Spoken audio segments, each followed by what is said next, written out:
So now we are going to talk about something that is so all of these things that we have discussed as of now sounds very simple, right? There's nothing much around it except for this particular thing that we are going to discuss now, which is called lag plot, right? Lag plots are something that are very specific to time series and something that is fairly important for you to kind of understand feature engineering only specific to time series, right? Rest of the things as of now what we have done, the visualization is very simple, right? We have plotted the entire thing to just see if there's a trend. Then we plotted the different periodic patterns to see if there's a periodic pattern that is getting reproduced across time. And now what we are going to do is something where we are going to try and plot basically any data points with basically its corresponding t minus 3 data points, right? So basically everything, all the data points along with whatever happened in 3 months back, right? And why is it important? Before we kind of get into what is lag plot, let's understand why is lag plot important. So here basically lag plots are mostly important for you to kind of differentiate between your data points which are actually a time series data or data points which are actually a random noise data. Now what is the underlying assumption of time series is basically that your past is something that is going to represent your future. So what is happening in your past is basically something, there's a particular pattern that is attached with the series of events that are happening in the past, and they are going to get repeated in future, right? And that's your underlying assumption in time series, that there's this history which is going to affect how your future is going to look like, right? Your future is not completely independent. So whatever you basically say, it's a stock market price, so the price is basically going to be dependent on how the price has been for the last say 20 days or 30 days, and it's not going to be just randomly decided today, right? Obviously there's some features that are going to decide it today, but also how the price, so if the price has been around 1000, 1000, 2000, and it would obviously remain around say 2000, 2500, it cannot jump down to 2 or 3 suddenly randomly, right? So that's the idea. So if you have a completely random data, then probably one day the price would be 1000, the next day price would be 2, the next day it would be 10,000, the next day price would be 30, and basically you get the idea, right? So the price would be randomly moving across the places, which is not the case which we see with normal data that we have here, right? So that's the idea that we are going to try and kind of plot and see if there's a particular pattern that is attached with the data or not. Now how do we see that? That's the question, right? So how do we see if there's a particular pattern that is attached in the data or not? Simple thing, let's just plot t, which is basically all the values starting from June 1991 to July 1991 to June 2008.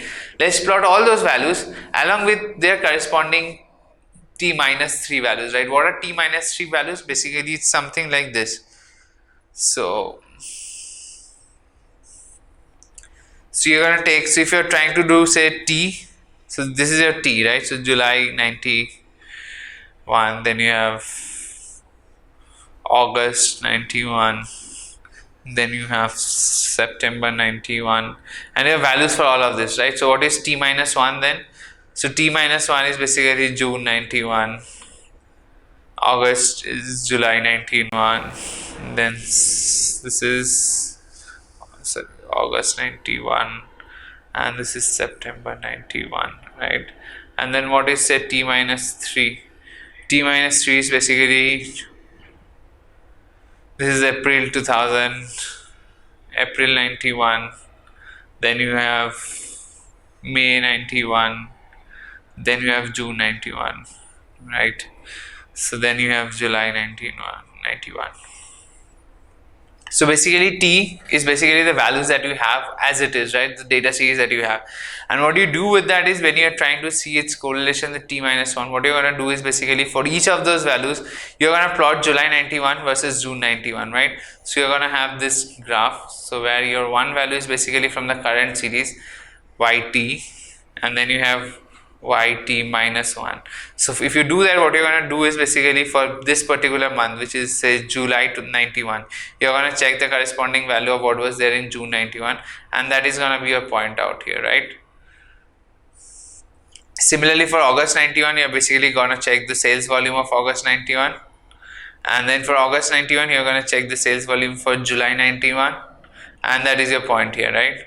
So again, same thing, if you're plotting t minus 1, you're going to check September 91, and with that you're going to check August 91, what was the value, right? August 91 is this value, right? This value you have plotted here. This was August 91 and this was July 91, right? So in this particular case, you are plotting September 91, and with that you basically have August 91, right? So this is basically what you're doing when you're plotting t and t minus 1. Similarly, you can plot yt and then yt minus 3, right? And t minus 3, it could be t minus 5, it could be t minus 7, t minus 8, it could be t plus 3, plus 5, plus minus. All of these are basically, you can do all those sorts of variation. The idea is basically you're trying to see that basically if there is all of these points kind of lie in somewhat of a straight line or something, that probably means that there's a correlation between yt and yt minus 1, right? Which is basically to say that probably what has happened in last month is having a very strong correlation with what is going to happen in the next month. So that's the idea that you want to kind of capture here, right? So what is happened in last month is going to basically, there's a strong correlation of that with what is happening in the present month, right?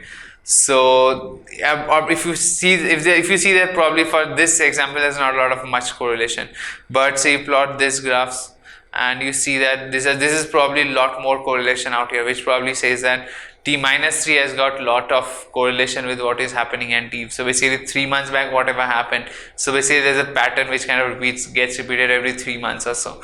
So that's the kind of insights that you kind of trace back from all of these things, which is basically there's a t minus 1, t minus. So basically you are trying to plot now y at t and y with, along with that you're going to try and plot it across all of the ranges, right? So on your x-axis you have yt, and on y-axis you have yt minus 1, yt minus 2, yt minus 3, and so on and so forth. So that's the idea that we are, that's the idea behind lag plot. Lag plot is basically nothing but plot of the values and the values shifted by some. So what is this thing that is shifting? This whole when we shifted here t minus 1, right? So we basically for July we looked at the corresponding value for June. For August 91 in t, we looked at July 91 in t minus 1. So basically this particular thing that you are shifting it by, in this case it was 1, in this particular case you are shifted every month by 3 months. So this particular thing you are shifting it by is basically called lag. So lag is basically nothing but the amount that you're shifting it by, right? So basically lag plot, hence the name you can clearly understand, is basically plot of yt and along with it some lag, right? So that lag could be 1 month, 2 month, 3 month, and so on and so forth. It could be varying, but at the end of the day you can basically have any number of lag plots that you may want to do, right? The lag plots are basically to kind of give you an intuition that probably it's not a random data. If there was 1000 last day, it should be somewhere near 1000 today as well. It cannot be 2, right? That's the idea that you kind of see very well from infer from this. Now obviously along with that, something that I already mentioned about the fact is basically the concept of autocorrelation. Autocorrelation is nothing but the whole measurement of correlation of time series with itself, right? So that's why the whole name autocorrelation. So time series, but not exactly with itself, but the time series with itself shifted by 1 month, shifted it by 2 months, right? What is the correlation? How does such correlation change, right? So that is something that you kind of gain an idea by using an autocorrelation plot. Autocorrelation plot is nothing but you look at lag plots, calculate the correlation coefficient across each of these lag plots, and just make a graph out of that. So that's all about, you can see here, right? So this is a graph that you can see. The correlation obviously, as you know, varies between -1 and +1, and obviously the correlation is highest at when you have t and t at t minus 1, right? So that's when it is highest, and you can kind of see that is decreasing, and also after a certain point it starts increasing again. So that is exactly the thing that I'm talking about here. Autocorrelation is nothing but measuring this correlation across different months. So t with t minus 1, t with t minus 2, t with t minus 3, and you do all of that, right? So you basically on your x-axis you have the amount of lag that you do, and on y-axis you basically have the corresponding correlation for that lag plot, right?